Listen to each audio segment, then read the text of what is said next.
Hey, everybody. Welcome to Authentic Points of View. If you know something, you know that I am authentic, and here you go. Woohoo! This is me. I'll just go with the flow. All right, so you might notice that McKenna is not beside me. She's not. Also, you might notice that I'm late and on a weird angle. So might notice a lot of things. I am on a phone, but it's going to be okay. I'm really excited about today's guest. So it's okay. He is very flexible. I appreciate him because this is not typical. But I'm also excited because today is Father's Day. And I'm also excited because June is Men's Mental Health Month or awareness or whatever. But I'm excited about that too. So thank you, everybody, for joining. I know I'm late. I'm sorry. All right. So today's guest is Larice Peoples, and he is a wellness coach. And welcome, Larice, to the show. Thank you for having me. I love the intro so much. Your daughter is so beautiful. Thank you. Thank you. She's awesome. She's my little sidekick. So it's weird when she's not beside me. I'm actually sitting in her chair right now, but well, she's not here. Okay, sorry the phone is moving. I'm trying to keep it as still as possible. All right. So happy Father's Day. I know you're a stepfather, so Yeah. Two beautiful children. I can't even call them children anymore because I feel like they're like mini adults. how old are they? Daughter's 20. She'll be 21 coming up, and the son is 15. He'll be 16 coming up. Wow. Yeah, one is an adult, and one's almost an adult. Goodness gracious. Yeah, that's awesome.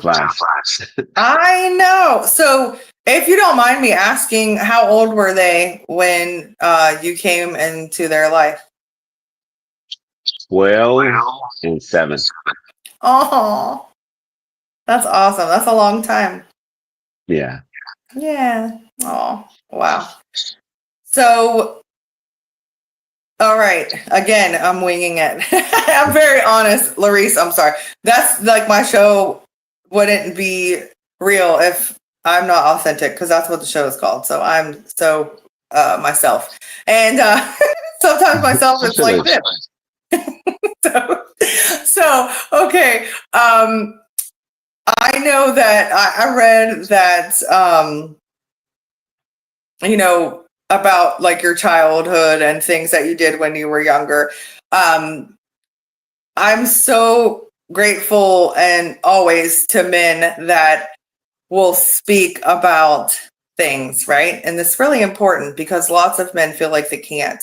And so do you mind kind of like walking through like your journey of how you were when you were younger and how now you help people? And it doesn't have to be very detailed, but just kind of like the path that you went on a little bit, please. Absolutely. So when I grew up to a single mother of 4. And with that, being raised by a mom, she raised us to be nurturing, more self-sufficient. We grew up in the church.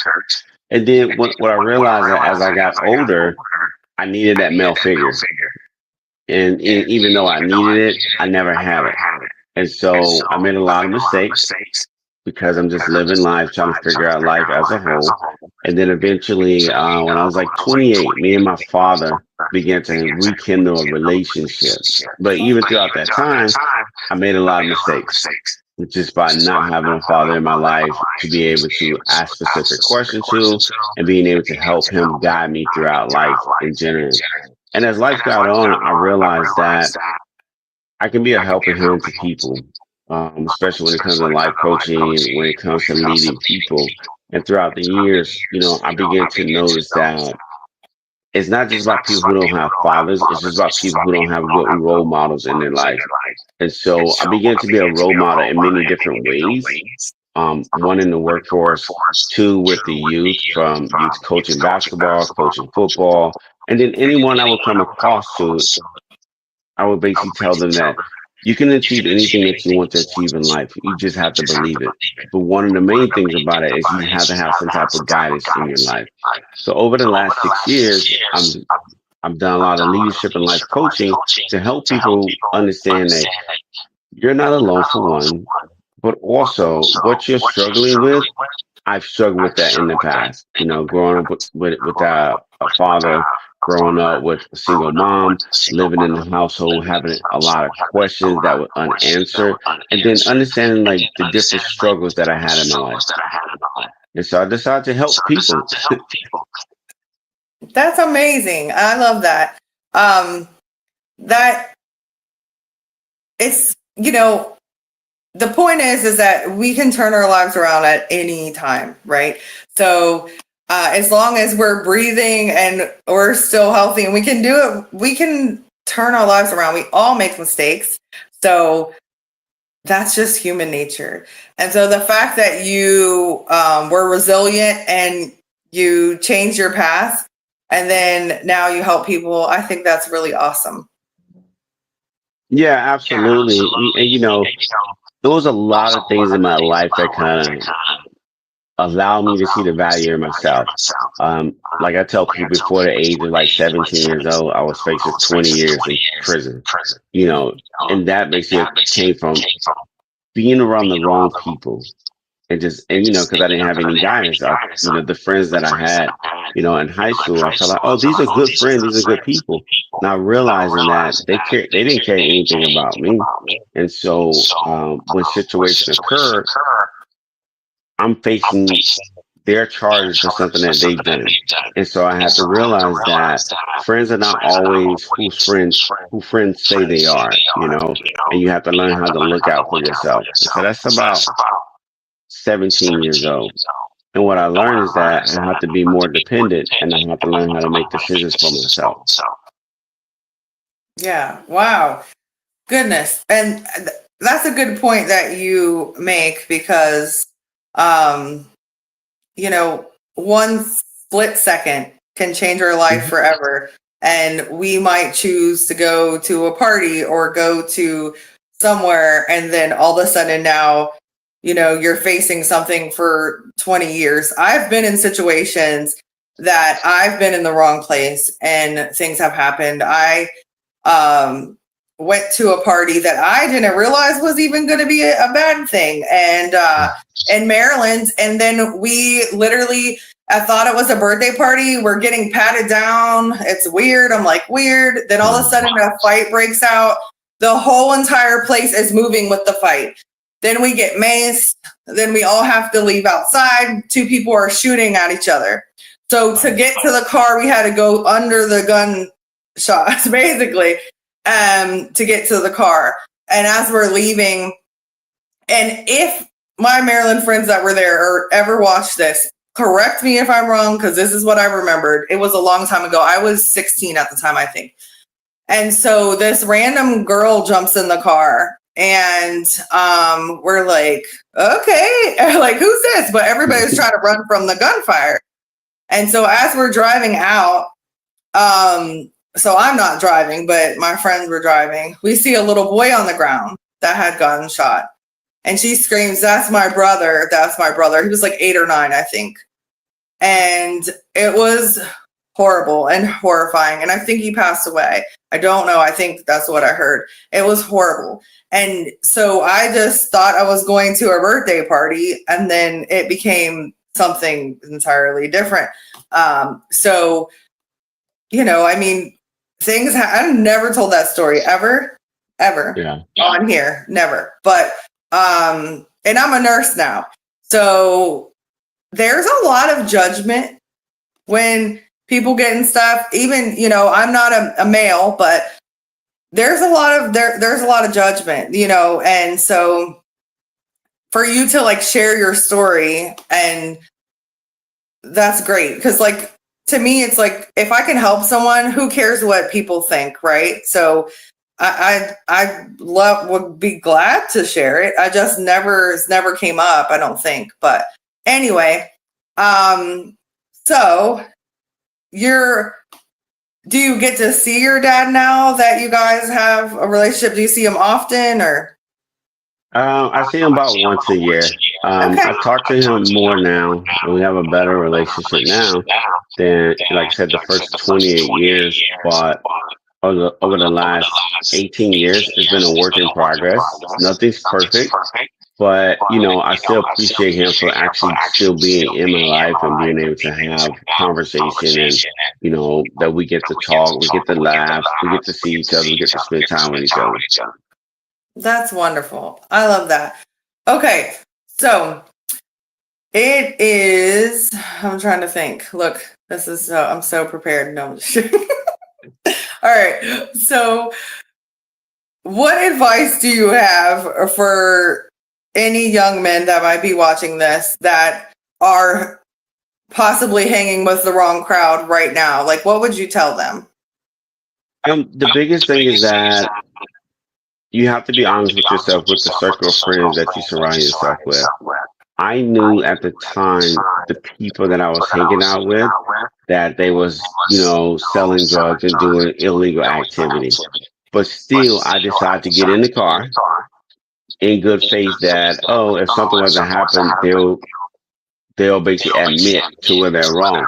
So I have to kind of put part of the responsibility on myself because I understood what the illegal activity that they was doing, but also I have to basically look at life now for those young kids now is that don't put yourself in a situation knowing that your friends either doing something illegal or feel as if like your friends have your back because they don't, you know. And like I encourage every individual, not just youth, is that you only have one life and you have to make the best out of your life, and you can't depend on other people to make the right decisions for your life. So you have to be the person to make that right decisions, knowing that you're doing it for you and you're not doing it for anyone else. Right. That's wonderful. So they used to say this when I went to church, like you can't take anybody to like heaven with you. So that's the same thing, kind of like, you have to be responsible for yourself, and you want the best for everyone, but you can't save everyone. Sometimes you have to leave those situations to have a better life. So I think that is really great. When did you get to the point where you were like happy and living to like, were you like, I can help people now? I know why you wanted to help people, but like, what part of the journey where you were like, okay, now I'm able to help others and kind of guide them? To be honest, that I've always had that spirit of wanting to help people no matter what, even as a young person. Always felt like I saw the good in people. But it wasn't until like when I was in college, and I started doing more personal training. What I realized is that more people complain about the mental aspect than actual the physical training aspect. And so I was in North Carolina and then I moved to California, still doing more physical training. And everybody I would come across is that everybody complaining about their personal life, personal life, personal life. And so throughout the process is that I began to speak to the things that were challenging them in their personal life and helping them to be able to change how they mentally think about themselves, how they see themselves, how they talk about themselves, and begin to provide solutions for them for most of their problems, right? And I think what happened was is that as I got older, I began to be driven by solution based, not focusing on the problem, but focus on the actions.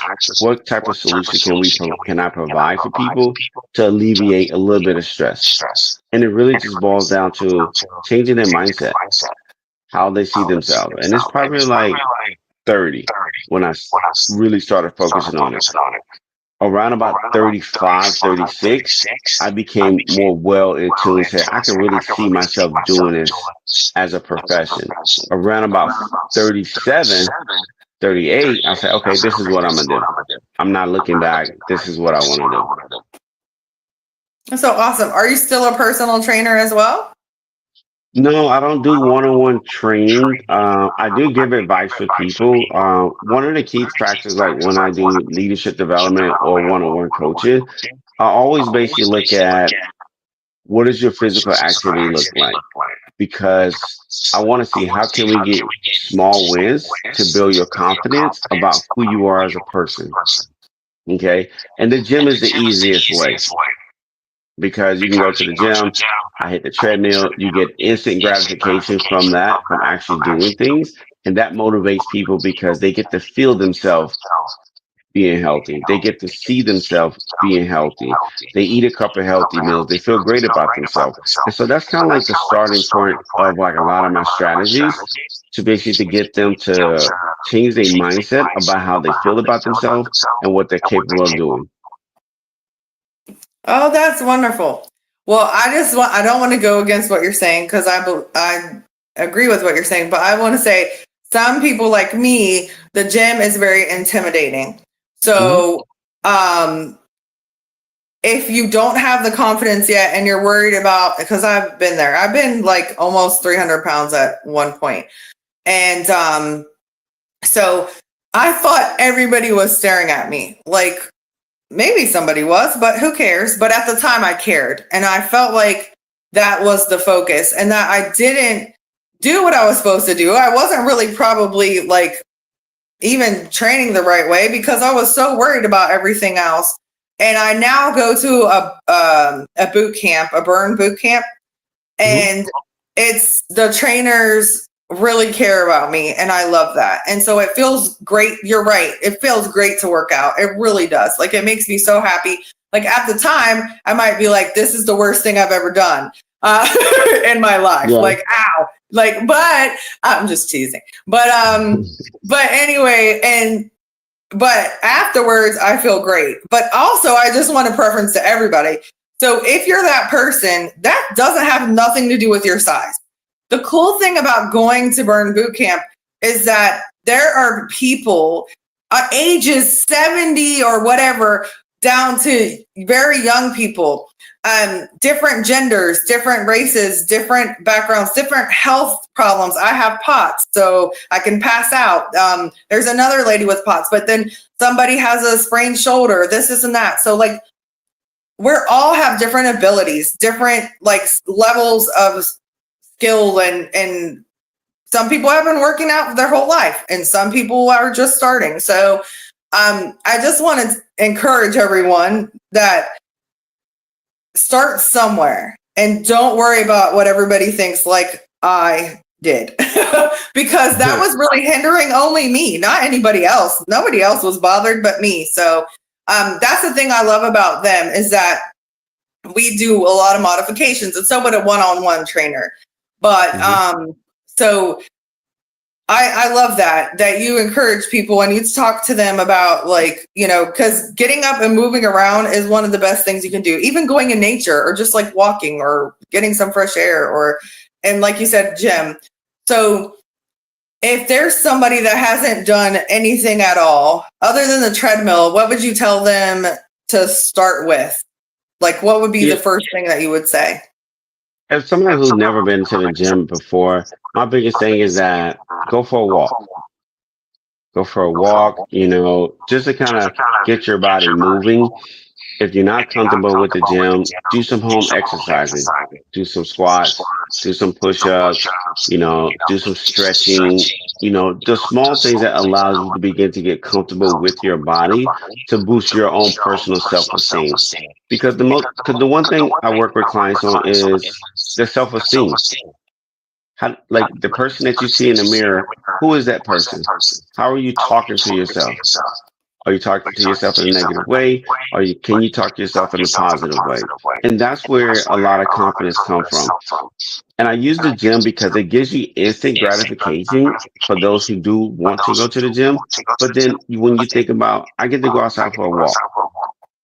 Let's begin to create healthy habits. Let's begin to journal. Let's begin to meditate. So it's different variations of when you start out, especially with coaching, of how to basically engage a positive mindset with yourself. And it's just about actually doing something to say, hey, I'm showing up for myself, and this is how I'm showing up for myself. Right. Absolutely. Yeah. That's the best thing. I mean, when in life when you are not, say, I'll just say me, for example, and Mhm. I wasn't choosing myself and I was choosing everybody else. And so once I started like working on me again and working on my health and all that stuff, and like you said, building confidence, it's like you can literally be unstoppable. I mean, of course, not to be cocky, there's so many things that can happen, but I'm just saying, like, the more confident you are, the more you're going to take on life, and then it helps your mental health. Like, you can now accomplish things maybe you couldn't do before. You could be successful, you can be the healthiest, best version of yourself. And so I love that. And Hello? I can't hear you. you can't hear me? Okay, now I'm back. So sorry. But sorry. What part did you not hear? Everything? I heard everything. You just kind of cut off like 5 seconds. Okay, I'm so sorry. So I was just saying I journal as well, and it's very helpful. So this is Men's Mental Health Month. So as a man, what would you say to men that, and I'm speaking of my brother, and I'll Mhm. tell you in a minute, but like, what would you say to a man that feels like, oh, I don't want to, journaling is for women or whatever? I'm not saying that they say that, but what if they did? What would you say to them? So, I mean, first I was asked, like, what are the biggest thing that you struggle with? And let's find things that can basically complement that what you struggle with. And then if they don't want to journal, it's okay. Find somebody to talk to. Someone you can actually release and feel comfortable about being a speaker about what are you feeling? What's going on? I made a post about men at the beginning of this month is that you're not alone. Okay. And a lot of time men feel like they're alone because they feel as if they don't have someone to talk to. They don't have a safe space to talk to. And that comes from childhood. That comes from past relationships. That comes from basically them being able to connect with themselves. And it also comes from just having confidence in their ability to communicate how they feel. And if someone is struggling with that, journaling is the most powerful tool for them. And you don't feel, and like I tell my clients, is that you don't have to journal with a purpose. You're just journaling your thoughts, how you're feeling, what emotion that you may have at this particular moment. I encourage 5 minutes worth of journaling in the morning, but the biggest thing I encourage at night to do a brain dump about how you feeling, what transpired in your day, what affected your mood, what were some of your successes, what were some of your failures, what are some of the things that you want to accomplish in the morning. And that gives you the ability to, one, to reduce your stress, but it also allows you to be able to communicate with yourself. Because when you're journaling, it gives you a moment to say, hey, 30 days ago, who was I? What type of thoughts were I was having? How are I communicating with myself? And it's just really just a reflection of who you are without being able to openly speak to somebody vulnerably. And I think that's the biggest challenge with men is that we're not comfortable with being vulnerable because society tells us we don't supposed to be. We're supposed to be the strong man. We're supposed to be the alpha man. We're supposed to be a man who don't show their emotions. But in reality, we have to show our emotions because when we don't, we cry on the inside. And that Right. cry on the inside could possibly be negative habits. I know people who that cry was porn or that cry was fidelity in relationship. That cry was substance abuse because they didn't have an outlet to share how they're feeling. And as men, we want our significant other to be able to listen to us without judging. We want to have a safe space within a men's group without judging because we understand that I'm not the only person that's suffering or going through this lonely journey of not being able to express who I am and my feelings and my emotion, what I struggle with. Oh, I love that. Thank you so much. And absolutely. I agree. And so I just want to talk to the women out there.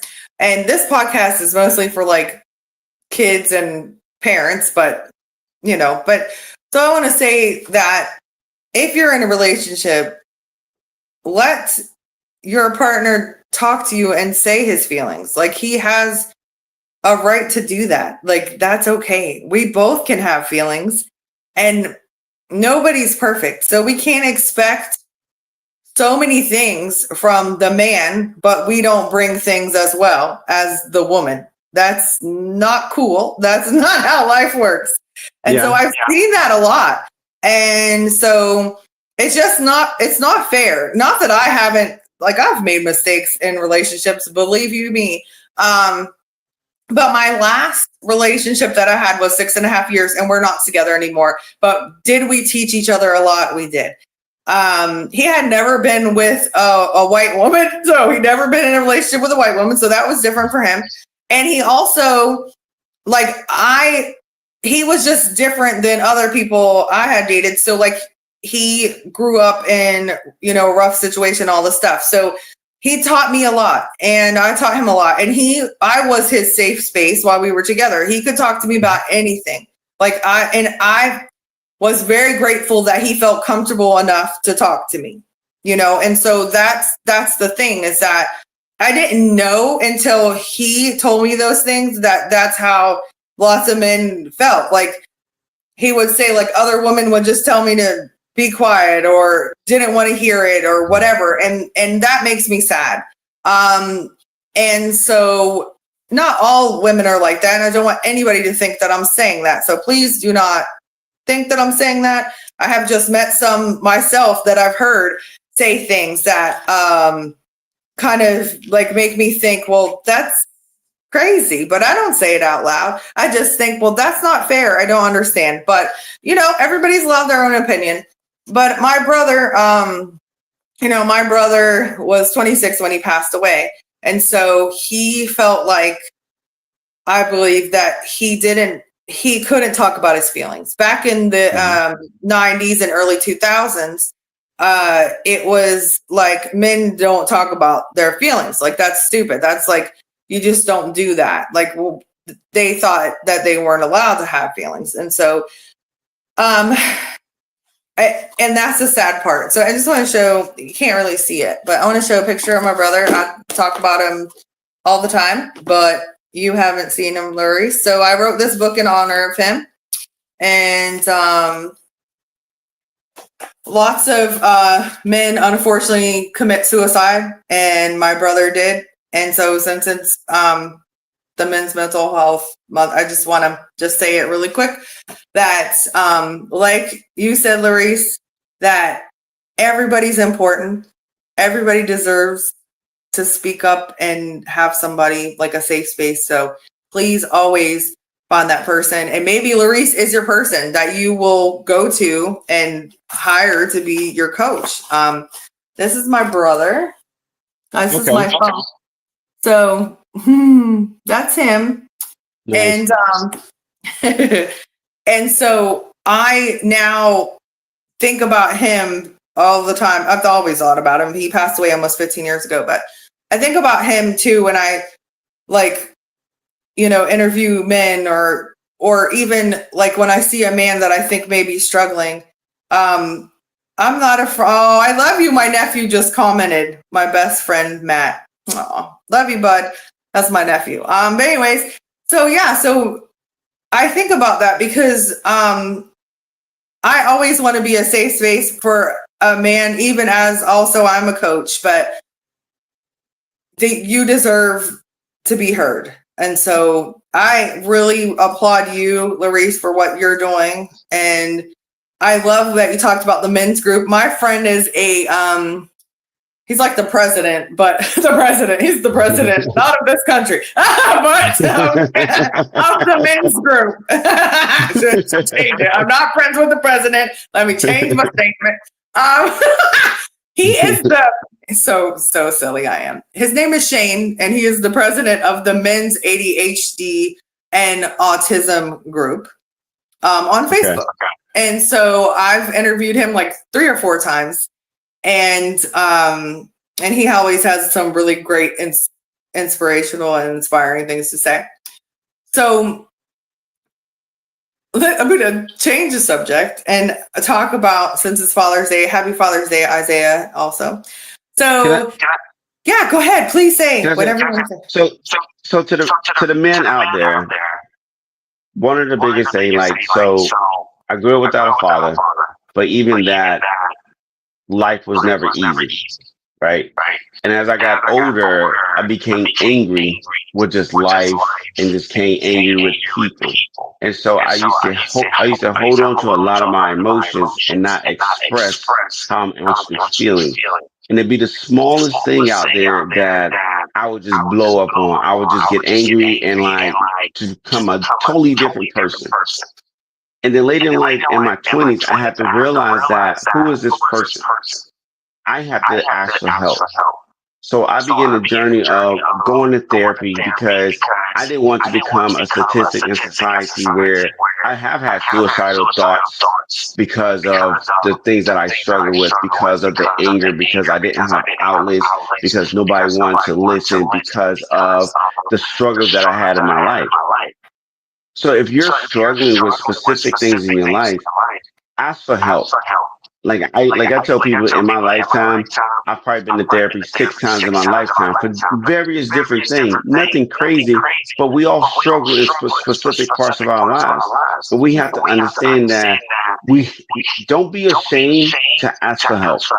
And I think that's the biggest thing where men struggle with the most.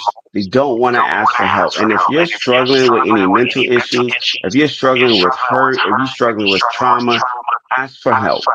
There's services out there for anything that you possibly may be struggling with. Ask for help. Find a mentor.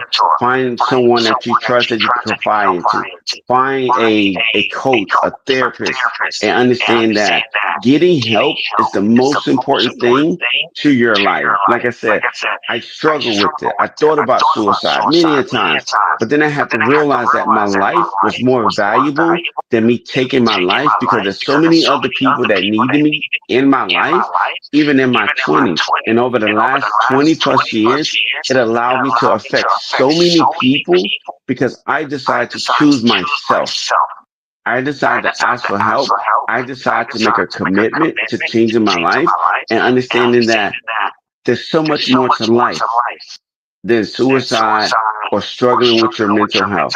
Just whatever man is listening, understand there's an outlet. You just have to be willing, swallow your pride, and understand that there's always somebody out there to help you. I just want to say that before you move on. Yeah, no, thank you so much. I really appreciate it. And that was beautiful. And you almost made me cry, to be honest. but thank you. I'm trying not to cry because it's already a mess. I'm on a phone and I was late. But anyway, so that's another thing. It's okay for men to cry. That's not what I was going to say, but it is okay for men to cry. Like if you have a safe person, or even if you're alone or whatever, if it happens, it's okay. Like we all have feelings. But I love that you brought up about the anger. And I think that's really important. I actually love to tell women about that as well. So my brother, that's what he did. He would either joke about something or get really, really angry. And so I learned at a younger age, we were 1 year apart and I became his second mother at one point. And so I learned that that's what he did. But I didn't realize till I was older that other men did that as well. So I actually helped my client, and I am not a relationship coach. I do trauma and grief, but I helped my client with her relationship because her husband was angry and she was saying like, he's doing this, he's doing that. And I was like, and he's never done this before. And they've been together like 10 years. And I said, I think he's hurting because they're both grieving. So I said, I think he's hurting. And she's like, really? And I'm like, yeah, I think, please ask him. Like, I don't know if he'll tell you, ask him what's going on. Because I think something's going on and he's hurting and he might be sad. So she said, you're right. he's grieving and he doesn't know, but they're both grieving. So he didn't want to put his grief on her, and he didn't want to make her feel worse, like he didn't want to make her feel worse. So he was just angry. And so I think that's important for everybody to realize, is that some men may appear angry, but there could be something more to that. It could be more, than just anger. Maybe they're sad. Maybe they don't know how to express that they're sad. So if you have a partner, and you could also be a guy. So like it could be a girl asking a guy asking a guy. It doesn't bother me. But anyway, if your partner is a male, and ask them if they seem angry all of a sudden, is there anything you want to talk about? Are you okay? I don't know. You could probably word it better, Larice, than I could, because I'm not a man. But ask them if they want to talk about anything, because sometimes people just want to be seen and know that something's going on, right? So I also wanted to say that, and I think it's very important that you brought up the anger. Thank you for doing that. Lots of people do not know that that's associated to could be associated to depression or just being sad in general. So do you help clients virtually too, or do you just do in person? Or because I'm in Georgia and my nephew's in West Virginia. Where are you located? California? California. Okay. So go ahead. Can I say something when you say as far as the spouse? It's very important to kind of understand your spouse, because we all go through different struggles. We all have different backgrounds. And me and my wife, we've been together for about 8 years, right? And so out of that is, I know when she's having an off day. She has to learn when things are not great. And that's part of just growing and just paying attention to your partner, because men hold things in so much because they want to make sure everybody else is taken care of and they're the last person taken care of, right? But what I coach is that I coach everybody to understand self-love and how important they are. And I understand, and I had to learn this myself even as a husband, as a father, is that even though they're the most important person in my life, I have to basically make myself the most important person. They will always be there, because I can't give them something that I don't have. I can't give them love if I don't love myself. I can't basically lift them up if I'm always down. If I'm struggling with stress and I'm struggling with mental health, how do I expect to basically, for my son, know how to manage life as a young man, for my daughter to know how to be a strong woman in society if my wife is not strong for her, if I'm not strong for her? So a lot of times when it comes to spouses, check in with each other. And we would do, it's funny, I take this from an older couple, where every week we would check in with each other about what are some of the great things that we did within ourselves for each other, and what some of the things that could possibly rub each other the wrong way. And we learn how to have communication around that, so that we're able to have an open communication in our relationship, so that we would never feel as if oh, I didn't know she was feeling that way. She didn't know I was feeling like that. She didn't know I dislike how my wife leaves the cabinet open, this weird thing. She leaves the cabinet open all the time. And at first it would bother me, right? And so, but I realized that's just her. So I have to learn how to accept those things and be able to communicate with her, hey, can you work on closing the cabinet sometimes, instead of saying oh, well, I'm so tired of you always leaving the cabinet open. And it bothers me. So communication is the most important thing, being able to have communication on all levels in your relationship, but also as a partner, understanding the cues. Am I angry right now? Am I being short with you right now? I don't want to be bothered with you right now. Am I basically being moody? Am I being aggressive? Check in. Because that's the ties of saying something's happening. It could be work. It could be your immediate family, sister, brothers, cousins. It could be friendship. It could even be the relationship. But check in. Always check in, no matter. Even if as a man, we'll be like, nothing ain't wrong, but understand there's something's wrong. Yeah. And I love that. That's really good advice. And also, even friends, check in with your friends. If Yeah. you guys, meet up and play basketball on Thursdays and all of a sudden they missed a Thursday, now they missed another Thursday. Hey, what's going on? You good? Like that kind of thing. Like just check on them. And that's also the same thing in any relationship, like you said. Notice the cues, notice when they're different. Like people that are in your lives and you see very often, even my coworkers, I can tell when something's off with them. Like I literally Yeah. can just tell and be like, are you okay? Like what's going on? And so I think that's a great thing about, even being a person, a caring person, is just like knowing, like you said, the cues, knowing communication is the most important thing in relationships, is to have that communication. And that's what makes a good, marriage or whatever, is that actually talking and saying, you know what, I'm not good right now. Or yes, I don't like that you leave the cabinets open, or, something like that. That's a great relationship, instead of just going at each other and nobody knows why. Like it's not solving anything. It's like, what's happening? So, You breaking up a little bit. uh-oh, sorry. Can you hear me now? Let's see. Yeah, it's breaking up. Is it? Okay. It's still breaking up. I was like, I don't know what I did different. Can you hear me? It's going in and out. I'm like, I don't know. I have full bars. I'm so sorry. Yeah, it's okay. Can you hear me or no? Is it cutting in and out? Yeah, I can hear you now. Okay. Sorry. Oh, this is not typical. I'm so sorry, everybody. Sorry, Larice. Gosh. But No worries. I wanted to ask you, so not having a father growing up and then becoming a father, kind of like maybe like an instant father, kind of, to your, I call them bonus kids. How did that, Yeah. how did you show up as a father? Like, if you didn't have one, like what was your reference, kind of? Like I always told myself, like when I was young, is that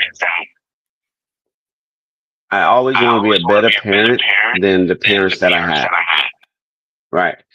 And not saying my parents were bad, even with my father not being there, I told myself that I want the opportunity to be there for my kids.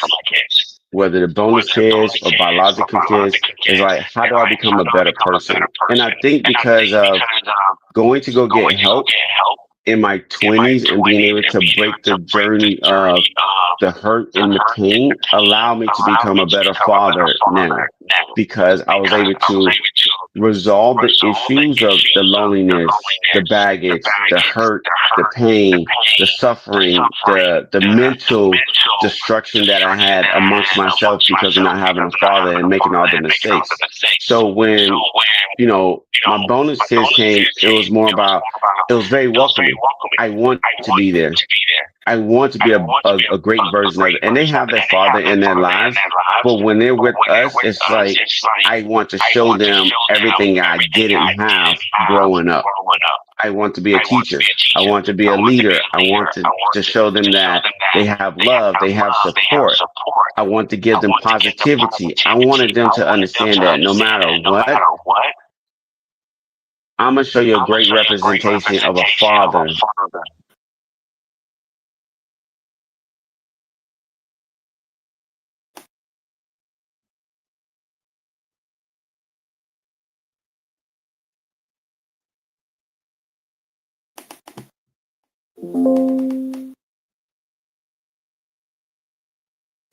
Oh, I think I lost them for a minute. Let's see if he'll pop back on. Oh, sorry. I think We lost you for a second. It's still going. Yeah, it's still going in and out. Okay. So I don't know what to do because we're almost done. I have full bars. I don't know. I'm sorry. Yeah, I'm still hearing every other word. I can. Okay. I don't know how to fix it. I wish I did.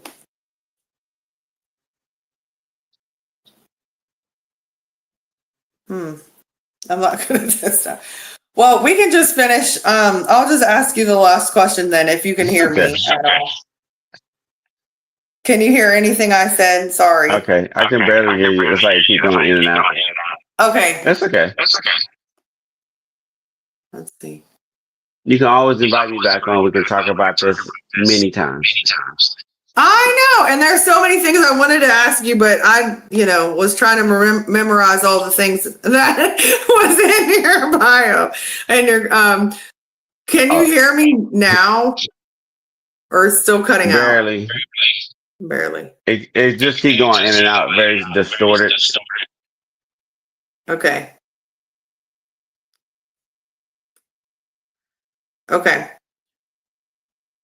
So, if you can hear me, answer this question.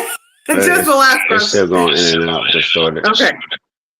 Well, tell me where we can find you, at least, so I can add it. I can't hear you. Okay. Can you see the comments or no? I think you say where they can find me. I'm sorry? Yes. Yes. Yes. You can find me on Instagram at I am Larice Peoples, which is I am Larice Peoples, LARICEPEOPLES. You can also go to my website at www.thepeoplessuccess.com. Okay.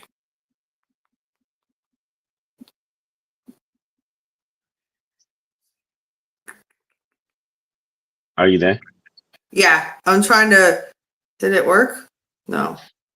I'm having a good time. I'm trying to add your website to the bottom, but I don't think it worked. Okay. Is that right, or did I spell it wrong? Is it one S or two?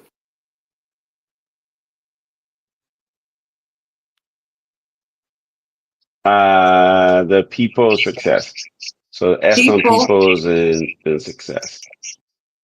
Two S's or one S?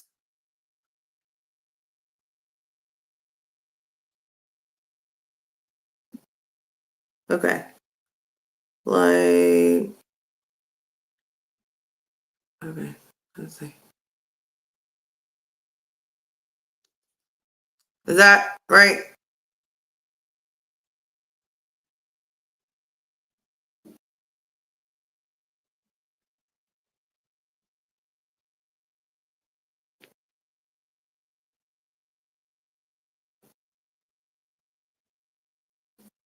Okay.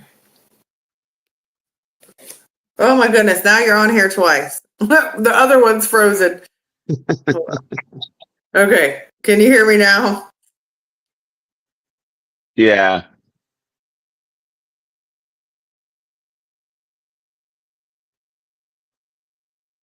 Hello? I can't hear you.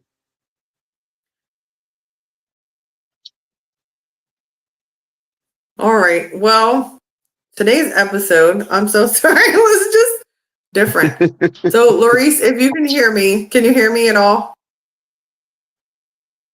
You can hear me now? Okay. Because it was just, you were gone and then you came back and then I'm so sorry. Okay. So we'll end the episode. I will definitely have you. Up now.